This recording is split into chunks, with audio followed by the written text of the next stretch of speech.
Hey, everybody, welcome back to the Ginger and Chocolate Podcast. I'm Mike along with Lindsay, and we're back with special guest Derek Fitzgerald. And this is part two. So, yeah, if you haven't listened to part one, I'd say go back and listen to that first or watch it. And you don't want to miss this story. You know, Derek's an awesome friend, awesome human being. So, we're glad to have him back. Welcome back, Derek. Thank you, Marvin, Michael. I like that, man.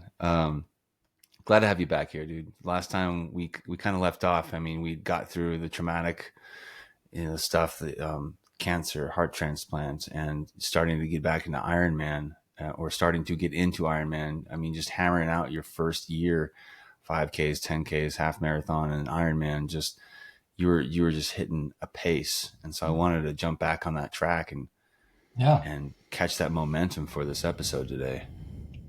Fantastic. Yeah. So, just go into it, huh? Yeah, let's get into it, man. All right. So, I think I mentioned on the last time we were talking is that I literally started from trying to lift my head off of a pillow. If nobody was around to pick me up, I couldn't get out of bed. And that turned into walking from one side of my bedroom and back to, walking my upstairs hallway and back to the house I was living at the time. It was like my kitchen, my living room, my foyer, my dining room, my kitchen, my living room, my foyer, my just pacing tracks into the rug and into the flooring. But it took 3 months before they allowed me to head back out into the world and get behind the airbags in a car. They didn't want me in a car at all because my chest was cracked. But they allowed me to go back to cardiac rehab 3 months out, and so I'm on a treadmill. They're rehabbing everything because I had atrophied. Literally started with what's the Galloway method, where you jog a little bit, you walk a little bit, you jog a little bit more, you walk a little bit less. I was starting at 5 seconds of a creaky old jog, like a decrepit old man jog, to 9 minutes and 55 seconds of a hobble, to 5 seconds of a decrepit old man jog. And that's where I started.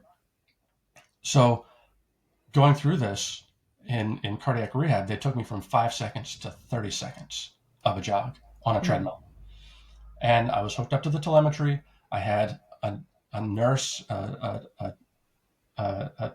somebody monitoring me every second. Like, I could break in half or something. And I kind of felt that way too. And so finally, after a month or so of this, I was jogging up to 30 seconds. And I'm like, okay, all right, I'm feeling something. I don't know what it is. All right, jogging away. And my guy, Kurt, was like resting his arms on the treadmill, and I'm like, Kurt, I feel like I could go another 30 seconds. Do you mind if I give it a shot? And he's like, yeah, don't hurt yourself, but give it a shot. So I go for another 30 seconds. In the meantime, the person on the treadmill next to me needed Kurt's attention. So Kurt turned away, and something was brewing. I couldn't tell what was going on. And so when Kurt's back was turned, I was afraid he was going to tell me to stop and cool it. So while his back was turned, I picked up the pace and I ran for another 30 seconds. And all of a sudden, my feet started getting lighter on the treadmill. And my shoulders moved back. And my chin picked up. And I didn't know what the hell was happening to me, but I started getting tingles on the back of my neck. And even today, goosebumps thinking about this moment, because at that moment, I started getting a glimmer of a runner's high. It's all relative, right? From your conditioning to what a runner's high, when it'll hit. And with that runner's high, I had been out of commission, died twice for 10 years. Okay. Out of commission for 10 years. And with that runner's high, I felt all these memories of what it felt like to feel good and feel healthy, to be active and feel alive. Can I ask you a couple of questions about this? Please. So the first question is, were you Well, first question is it normal during this kind of physical therapy or to have someone running on the treadmill, or is that something that you had requested to do, even at the 5 second, No, or do they? you got to get up and moving. Mm-hmm. And so they Okay. put you on a treadmill. Okay. You know, I think I said last time, your mileage may vary. Mm-hmm. Yeah. So nobody knows where you're going to take it. And I think it's more up here than it is anywhere else. Okay. Okay. So, Yeah. And then the other thing was, were you a runner at all prior to doing this? Okay. no, I played soccer in high school. That was where my athletic endeavor stopped. I joined the marching band in 11th grade. Yes. All right. So Been there. North Penn Marching Knights in Lansdale, PA, and the Crossman Drum and Bugle Corps. So yeah, I did that, and that's a level of athleticism in and of itself, but nothing since college, nothing since I was like 18. Okay. So Okay. at 38, there I was, 39 years old, on a treadmill, and I had been sick for the previous 10 years at that point. And all of a sudden, I remembered what it was like to be healthy and feel healthy. And I was like, you know what? I want more of this. Mm-hmm. Yeah, I was going to ask because you have these medical professionals that are monitoring you and in some ways for your safety limiting you. So there's this kind of implicit message, hey, don't push it too far. Let's just take it easy because they want to be cautious. And yet your own experiences, I can go farther than these limits we've set up.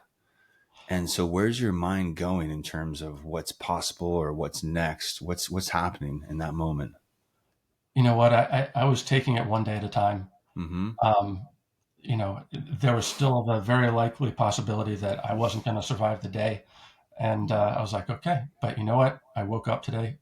I'm going to give it a shot. Mm-hmm. And every every time I would start something, every time I go outside and just walk around the neighborhood, I was like, I can see blue skies. I can feel the wind on my face. I can feel the sun on me. And this feels so much better than lying in a hospital bed or my bedroom and just dying. Mm-hmm. Mm-hmm. I'm just grateful to feel a breeze on my face. Yeah. Mm-hmm. Yeah. I got goosebumps when you said that, man. Just the gratitude for being alive, just gratitude for being outside and having the sun on your face, like you said. And did it feel like, if that was one of your last experiences, was it a good one on that treadmill, being able to have that run? Oh heck yeah, heck yeah. I mean, I'm in bonus round territory anyway. Every moment is a gift. Mm-hmm. That's such a nice, well, I don't know if that's such a nice perspective to have. I think it's hard to have that perspective sometimes, especially if you haven't gone through something like you have. So that's a gift of, not that I would recommend this for anybody, but that is a gift of going through what you went through. Mm-hmm. Yeah, and so it shocked my doctors, I think, as much as it shocked me, because I'd do a 5K and I'd be like, oh, I want more of that, you know? And then I'd do a half marathon. I'd be like, oh, I want some more of that. And I'd say, can we do this? And I'd line up and my donor would get me across the finish line. Were they telling you not to do this at this time, or were they That's what I'm like, wondering. okay, Yeah. yeah, You know what? No, they weren't. Now, there are people who don't see things the way I do, and even other transplant recipients. And like I said, everybody goes through their own journey. Mm-hmm. Everybody responds differently. I don't believe that I was given this chance at life to lock myself away and live in a bubble. Mm-hmm. Mm-hmm. I want to live life. I want to enjoy everything that life has to offer, and so I'm going to I'm going to be the best custodian of my donor's gift by taking care of myself, by experiencing life, and doing all the things that neither one of us would have gotten to experience had we both died that day. Hmm. Yeah. That's So awesome. the sum is greater than its parts. I like that. Heck yeah. Yeah. Yeah. No, so yeah, I was wondering, like Lindsay was saying too, I mean, do you have medical professionals being like, easy, Derek, like half marathon, let's chill out a little bit? To their benefit, I think all of them just said, looking at my medical records, I'm checking in. They go, wait, you did what?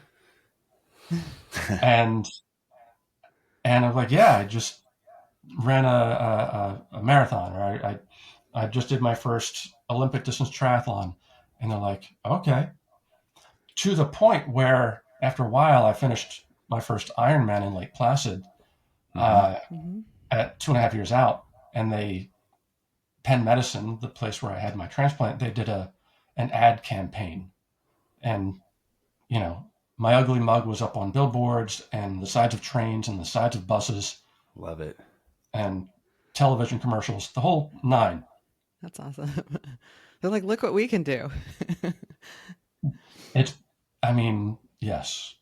From a sheer miraculous perspective and a marketing perspective, it just makes sense. Yeah. No, it's amazing accomplishment just to survive. And then you're honoring the gift of your donor by doing these races, living life to the fullest. And like you say, people have different perspectives on how to be a custodian of, a transplant, a donor's organ. And what I like about yours is it's not about being cautious to the point of not living. Right. You're going to live. Yep. Okay. So I have questions about Lake Placid, or just about the race itself. Sure. I've heard, the water's really cold, this and that. How did you find the course? I mean, what was the race day like, just in terms of actually being a triathlete and getting out there on the course? Placid is one of those races where they tell you that you can have 4 seasons in one day, based upon where you are in elevation. And I'd been out to Placid before.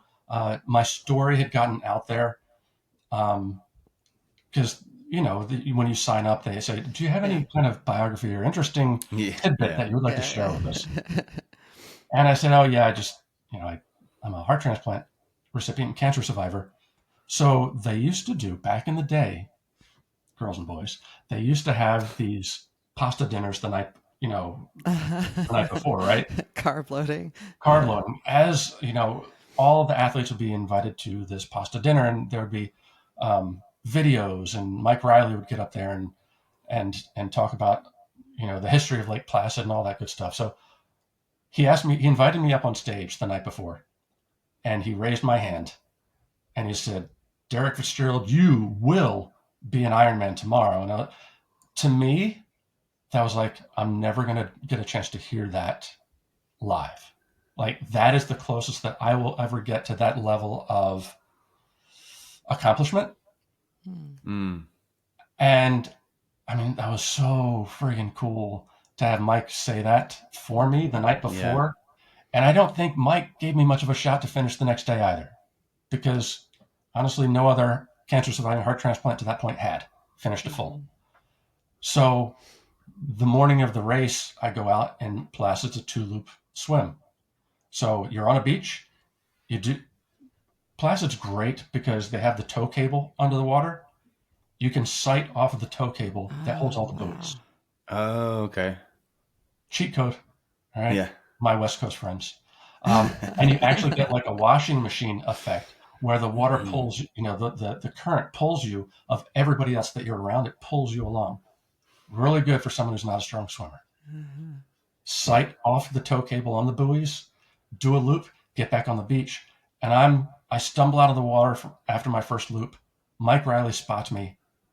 He raises my hand up again. I'm staggering like I'm still trying to catch my balance, walking on the beach. And he's like, Derek Fitzgerald, cancer survivor, heart transplant recipient, you will be an Ironman today. I'm like, no, I won't, but thank you very much. And so I stagger. He let me go, and I staggered back in for loop 2. And it was the same deal. Hit the tow cable, do your loop, get out. I didn't expect to finish the race, but I started. And to have that experience and have Mike raise my hand twice at that point, it's like, dudes, this is like the coolest thing in the world. I'm a tourist here, and I get to be alongside the people who are actually doing it. And that's cool. And so I will never be confused with an elite athlete. I will be confused with a dummy. That's the best thing that I can say on a podcast. I will be confused with someone not smart enough to stop when they should, Mm-hmm. with enough determination um, to keep going, even though their body said that they should have stopped a long time ago. You know what I And love about go ahead, Mike. go ahead. Oh, just what I love about that is you're starting without the knowledge of, oh, I can for sure finish this. But you're starting. You're showing up at the start line, like you said. You're like, I'm gonna do this. You know, Yeah. chips fall where they may, and I'm gonna run this race as best I can. Yep. I would say that I know from my own personal experience, and not for the same reasons as you, but I bet there's a lot of age groupers out there starting going, I'm probably not going to finish this, because that's how I started my mine. But Mm-hmm. I was like, well, I'll just swim and then see what happens. And then it was sort of like, because I was injured, so I was like, well, I'll just get on my bike. That kind of mentality is actually, I found it to be useful. Mm-hmm. Yeah. Instead of tripping about, well, is my knee going to last through this bike into the run? Mm-hmm. And so I'm sure that to a certain degree, it kind of helped you through the race, like it does other age groupers, where you're just kind of like, well, I'm just going to do the next thing in front of me, as opposed to, if you look at the race as a whole, it's a big long race. If you look at Yeah. it like a 2.4 mile swim, and you've been swimming, it's like, well, okay, I mean, I can do this swim. Mm-hmm. you know Yeah. and Yeah. so yeah, there's probably an advantage to you feeling like you were just not going to finish and not worrying about finishing. Oh, absolutely. I mean, ignorance is bliss, especially when it Yes. comes to endurance sports. Ironman. Yeah. Um, but for me, you said that you can do a 2.4 mile swim and you have that mindset. For me, I break it down even further and I try to have a myopic view, right? Mm-hmm. I only focus on from here to the stop sign, from here to the Mm-hmm. telephone pole. That's how far I have to go. And then I go, all right, just do it again once. All right, just do that Mm-hmm. again once. Yeah. Do that Yeah. again once. And I just keep, a short memory and myopic vision, and just say, all I have to do is take the next step, next pedal, you know, I'll get there. I don't know when I'll get there, but I'm not quitting. Mm-hmm. That short term mindset is such an advantage, and I think, like you're both saying, Lindsay and Derek, that if you look at an Ironman or an endurance event to that extent as, oh my God, 140.6 miles, it's this huge mountain I can never climb. But if you look at it as, okay, I can get to this corner, or I can make this lap, or I can get to this buoy, that short-term mindset is everything. And I mean, it's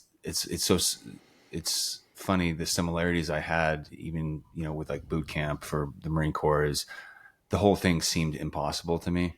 Mm-hmm. But you break it down. If I can make it to lunch, I can make it to lunch. If I can make it to dinner, I can make it to dinner. Yeah. And just get this next push up in, and this applying that same mentality to endurance sports is the best thing I could ever give as advice to people coming into the sport. Because if you think about the finish line the entire time and how far away it is, that's it's Torture. torture. Yeah. And you can use this for like something like sobriety as well. Just between meetings, like, I'm just going to go to this meeting in the morning, and then there's a meeting at noon. I'm just going to make it between 8 a.m. and noon, between noon and 6 p.m. or something like that, and then between 6 p.m. and bed at like and sleeping until. And I think that was helpful to me, and I know that's been helpful to other people, of just this, like you said, this myopic view of the next step in front of you, not even the whole swim or Mm-hmm. Yeah. something like that.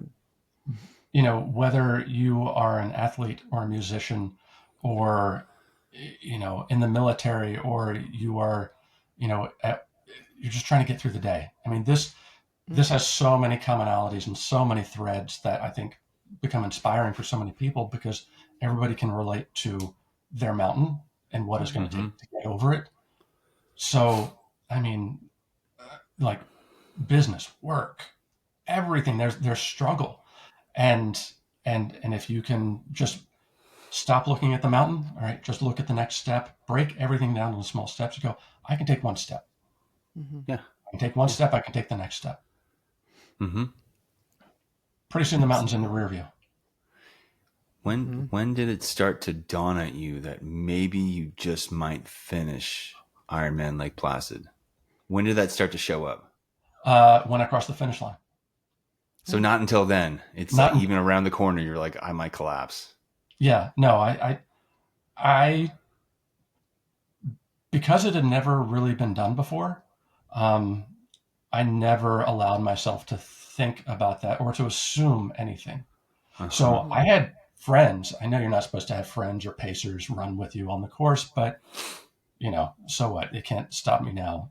It's okay. But I had friends who were spotting me, cheering for their friends, and they'd cheer for me, and they'd run with me for a few miles, and we'd tell dirty jokes to keep my mind off of pain. And because I'm a 12-year-old at heart, Yeah. but they're like, Derek, and they're doing the math for me. Like, I'm not in math mode. I'm horrible at time math in an Ironman because I'm just too exhausted, especially when I was starting off. But they would do math mode for me. They're like, Derek, all right, at your current pace, you're going to finish. And we got to a point where they were telling me, Derek, you're going to finish this thing. And I'm like, no, don't say that. That's not in my head. That's not where my vision is allowed. I can't go there yet. Mm-hmm. And Placid, it messes with your head a little bit because there's the big Olympic oval that you finish in, and you have to actually pass the oval and go up a street away from the oval. You hear everybody cheering. Yeah. You go away for a taste while, of it. You get a taste, you get a whiff, you hear the crowd cheering. You're like, I just want to go there. But you turn away, you do like your last 5K out and back into the oval. Mm-hmm. And by the time my foot hit the outside of the oval, coming into the oval, and just the history of that place and what's actually occurred there of Olympic history and other athletes who have competed there and done amazing things in that place. It's a magical little town. Yeah. And you do you go from the far side of the track, you make the turn, and the finish line is on the other side of the track. And it's just the victory lap, right? You've done it. And unless you're fighting for the last seconds, at that time, it was the last seconds before midnight. All right. Mm-hmm. So I think I still had 14 minutes left before, from the time I hit the oval to the time I crossed the finish line. So I was, 11 hours and 46 minutes or something like that. Yeah. And I knew at that point that I could probably make it around the oval, even if I fell on my face 3 times. I'd probably finish. I'd crawl if I had to. Yeah. It's interesting that you kept that, I'm going to finish off until you finished. Because I have to say, when I did my I've only done one. I've done some. I've done a couple where I paid and then DNS'd, but I've only done one. And the first thing is you would come on the loops, you would come right near the finish and have to turn and go back out. And so, I'm seeing friends of mine who are fast. Like I saw one of my really good friends. I saw Heidi, Mike, running in when I was heading out for my last loop. She was running in and she's like, hey girl. And on her way to finish, and I'm like, hey girl, Yeah. But in the chute, you had to come around a corner, and in the chute, there were people who were like sitting down. And I think they were so intent on getting to the chute and the finishing, onto the carpet, that they were like, okay, I'm good. And they were just sitting there. And, I was like, they had some time, but I thought, because I kind of was thinking, I don't want to collapse. And there were 2 things I didn't want to do. I didn't want to collapse, and I didn't want to lose control of my bodily functions before I crossed the finish line. Yeah. I'd watched a lot of Ironman videos, and I was like, there's a couple things here I don't want to do. Yeah. Bad finisher photo. Yeah. So I was sort of focused, on getting to the actual line as well, just trying to make sure that those those things didn't happen. But just the to see how much the mindset towards the end of the race really makes a difference in whether or not you're going to finish. There was just so many, because I was out there in the in the back kind of, and it got dark, and Santa Rosa has no lights, so you had to wear a headlamp. They gave everyone headlamps, so all you could see, you could no longer look at other people. You could just see little dots of light, and I just saw people kind of falling apart once there was nothing for them. It was just them and their brain. Yeah. You just saw people kind of falling out onto the course. It was littered with people after it got dark. Yeah.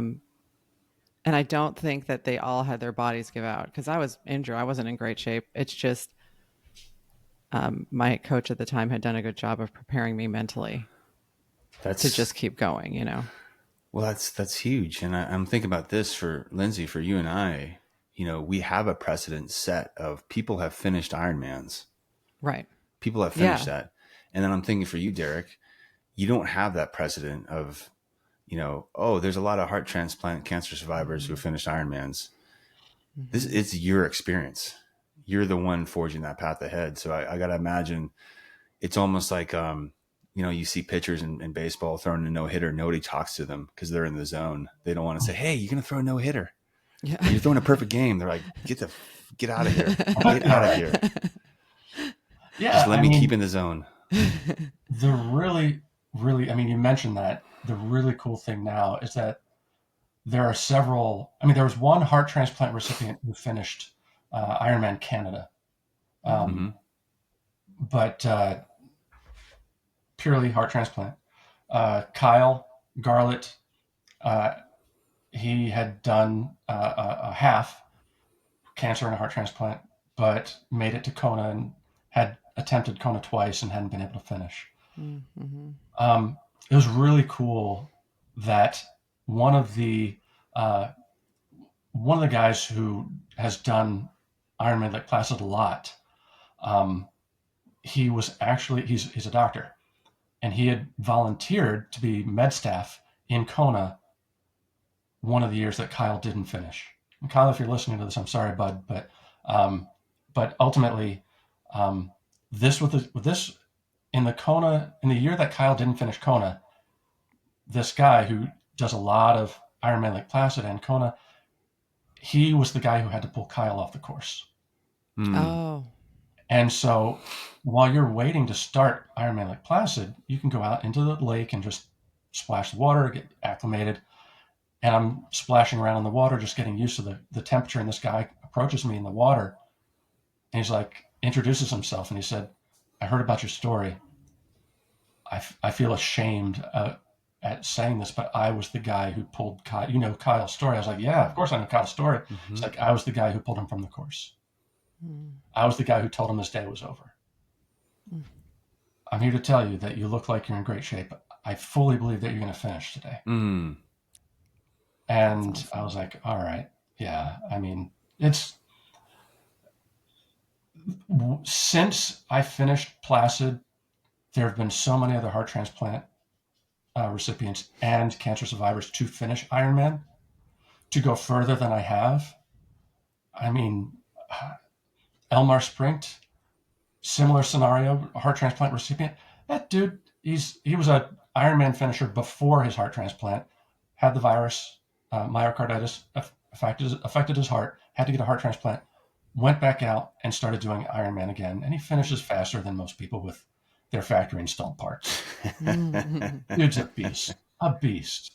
It's one of those things that I think humans have where there'll be sort of a barrier, and then, one person breaks that barrier, like with running times, like how quickly can we finish a marathon? It's like, as soon as one person does it, all of a sudden people are like, oh, that's a thing we can do. And you see other people come out and do it without, so I think you kind of broke that barrier, and then probably people were like, well, okay, I guess having a heart transplant isn't really mean I can't do an Ironman, which is awesome. Yeah, it's so cool to see that happening. And there's still a small group of us, but we all kind of keep track of each other on social media and stuff like that, and cheer each other on. So it's the coolest thing in the world.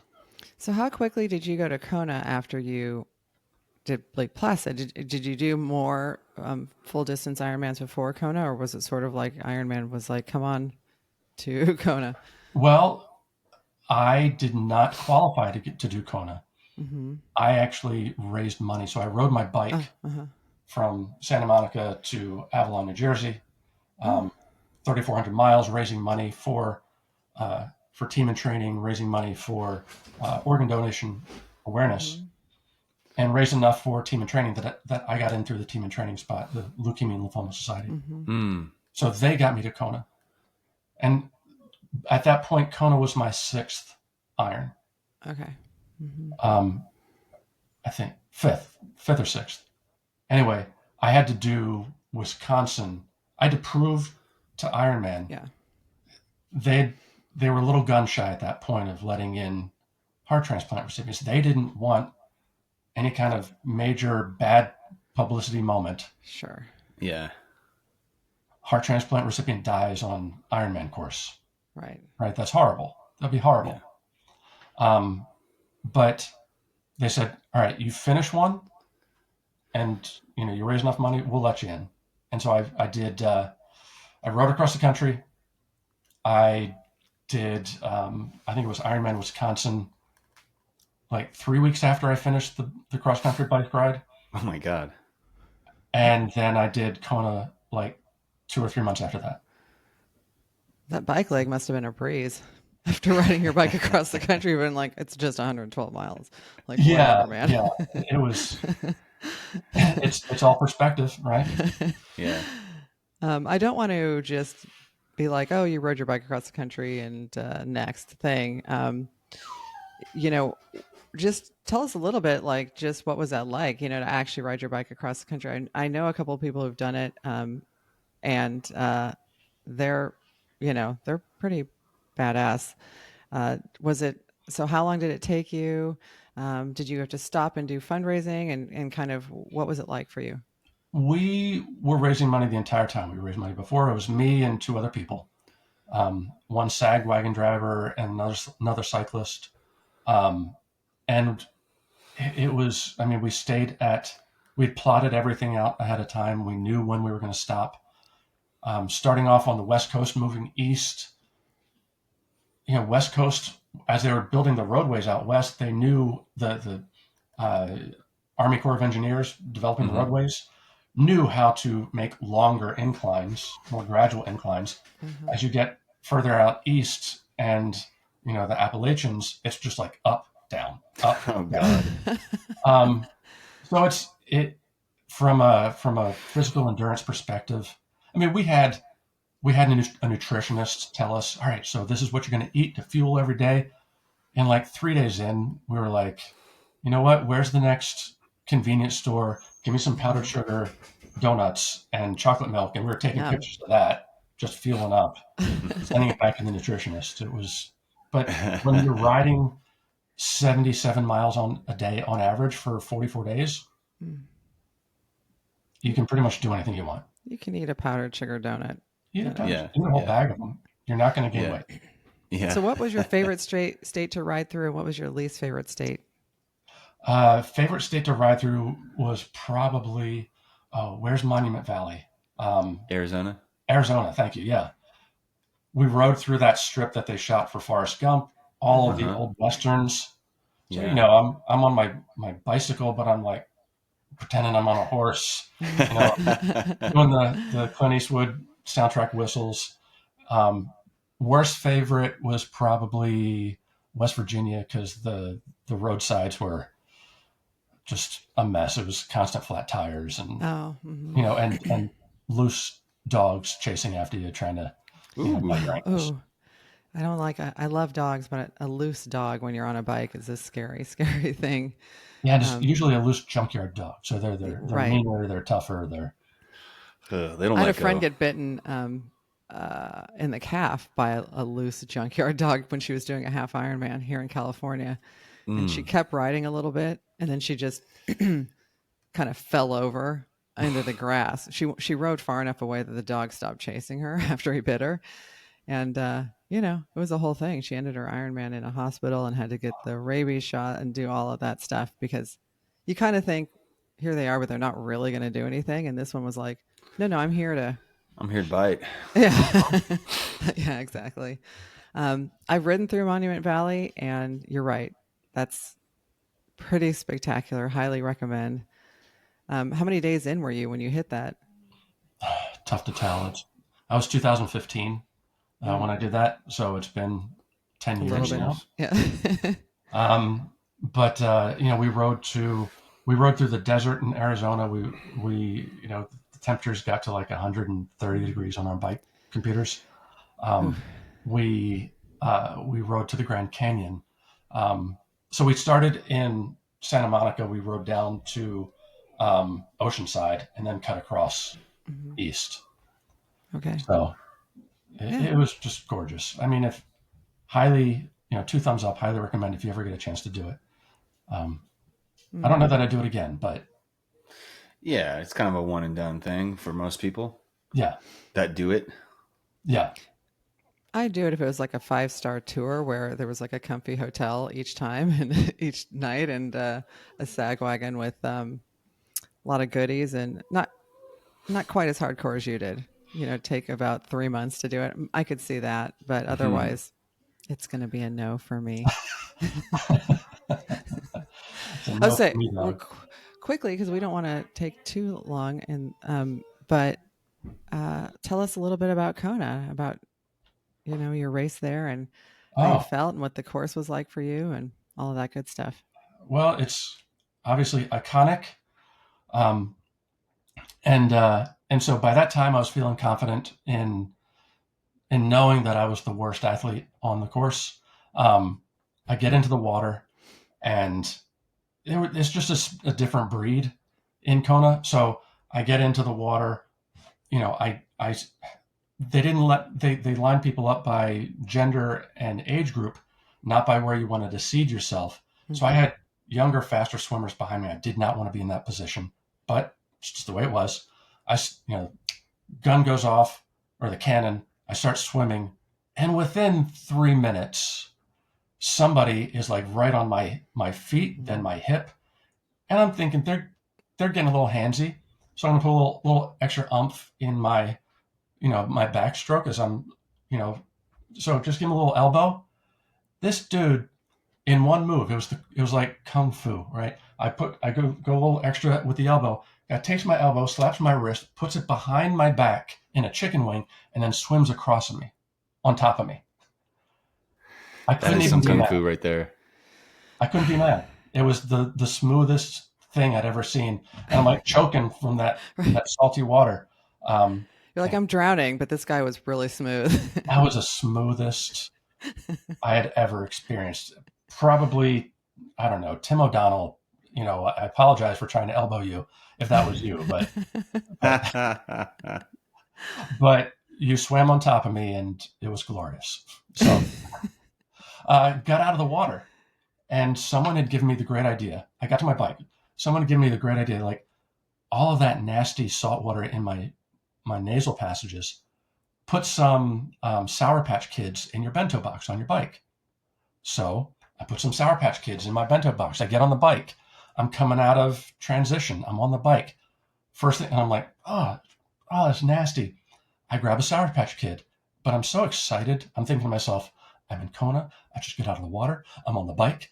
I'm in Kona. I just get out of the water. And I forgot to chew the Sour Patch Kid, and I inhaled, and it lodged in my windpipe. Oh, good Lord. I wasn't smart enough to get off the bike and try to hack it up. I started trying to give myself the Heimlich while I'm on the bike, pedaling forward. The world is starting to go black because I can't breathe. Oh, no.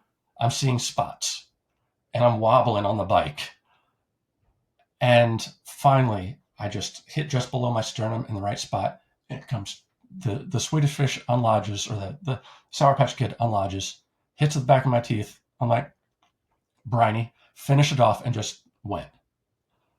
Did it help?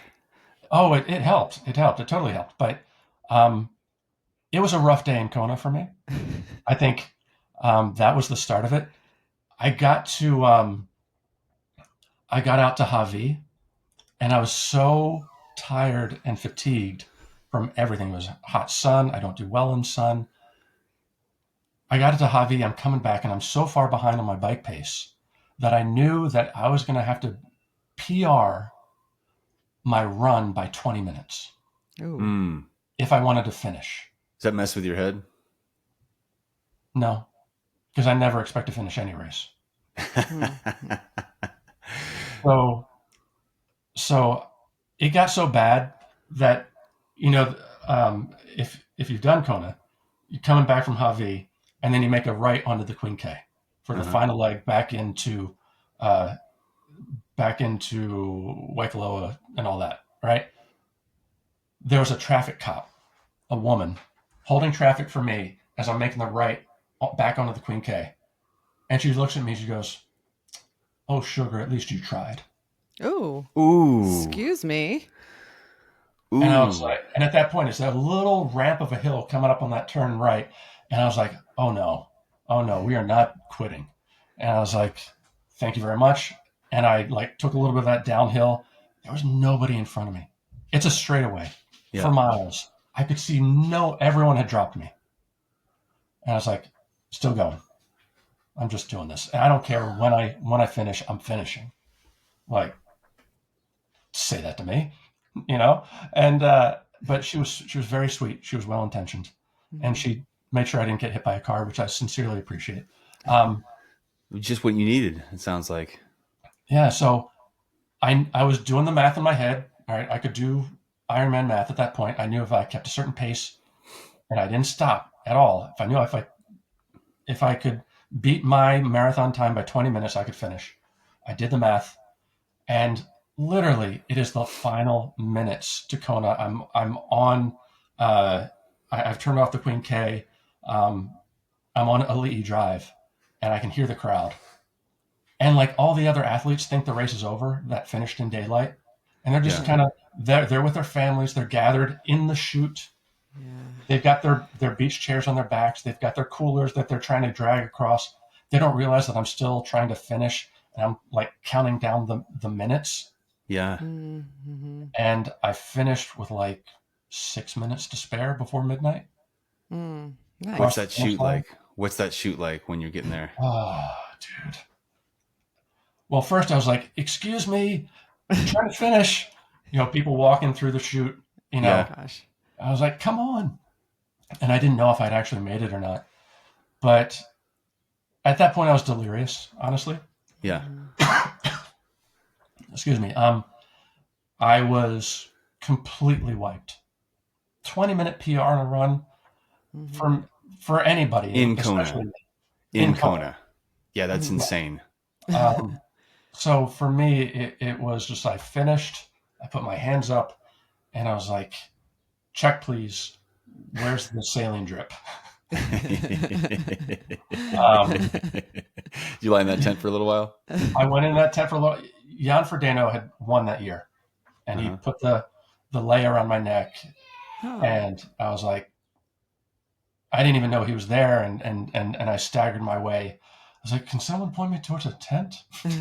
and I laid down for a little while, but it was amazing. When I came to and I came to my senses, I didn't pass out or anything, but I definitely was a little witless at the time, and came to my senses, and it's just the most iconic race, the most iconic course. To be out there with the people who know what they're doing was a privilege. To be able to get there by giving back to two organizations that took such good care of me and people like me, both with cancer and people who need organs in order to live. Mm-hmm. Coolest thing ever. And I'm just grateful that I had the opportunity. Awesome. What a cool experience. I mean, from almost dying from the gummy bear to PRing, it's a wide gamut of things to go through during one race, Oh, and let's not forget the lady who, without her, you might not have finished. I mean, sometimes you just need someone to say something like that where you're like, wait, some backhanded bitchy comment is what fueled you through that last leg of the Queen K and the run. I love it. I know someone who's sober who got their first year of sobriety because someone in rehab, a nurse or something, basically told them like, "You're not going to make it. You're never going to make it a year," kind of deal. And they were like, "Watch me," you know what I mean? Out of spite. Out of spite, they stayed sober. Now they've been sober like 20 something years, but it's like just out of sheer spite, they went through and did something amazing. That's pure meanness, and there's nothing wrong with Sometimes it's a good trait to have. Do you recall hearing Riley call your name and tell you you're an Ironman as you crossed the finish line there in Kona? Yeah. I was trying not to fall over at the time, and thankfully, I get the benefit of people knowing my story, and they had the video crew on me all day, saying, "Oh my God, I can't believe it's still going," kind of thing. Like neither can I. And so they showcased my story on the NBC broadcast. Mm-hmm. And not only do I kind of remember it live, but definitely whenever I see it played on TV, I was like, oh yeah, I remember that. And they have me crossing the finish line. You can hear Mike Riley, Derek Fitzgerald, you are an Ironman. And it just still gives me goosebumps to this day. Goosebumps. I loved hearing that when he said that. It was such an amazing moment for anybody to hear that. Absolutely. Yeah. Mm-hmm. Yeah. So we're gonna post your NBC broadcast, and we got the picture of you at the finish line there at Kona. You're right. You're out of your mind, as anyone should be. At the finish line in Kona after a day like that. So we'll have that for everybody to see. Mm-hmm. Awesome. Very cool. Well, I think we did it. I'm so happy to get to have a second episode with you, Derek, and to hear about your athletic endeavors. What an inspiration! And sometimes I hear something like that, and I'm like, oh, well, I don't really have any excuse, I was thinking this morning, like, I don't want to go to that strength workout tonight. Like, I'd rather just cozy up on my couch and eat mint chip ice cream, which is my current obsession. But I'm like, well, geez, I mean, if this guy with the heart transplant can do a full Kona, I can go to like a 50-minute strength workout when there's literally nothing wrong with me. So perspective giver, right? Yes. I appreciate you coming on and sharing your perspective with us, for sure. Thanks for having me. I appreciate it. And I will say to that, I hate swimming. I hate biking. I hate running. I hate lifting weights. I hate all of it. I love how I feel after it, though. Yes, exactly. That's it.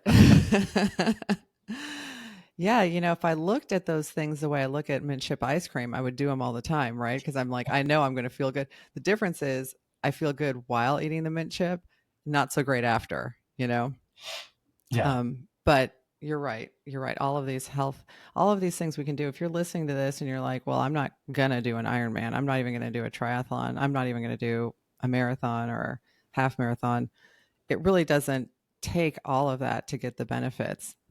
Derek just described being on a treadmill and running for 30 seconds and the upside of doing that. So I highly encourage you, if you're listening and you aren't doing anything to move your body right now, just try anything. And you're going to feel that same high that, Derek described and we all felt doing our different athletic endeavors.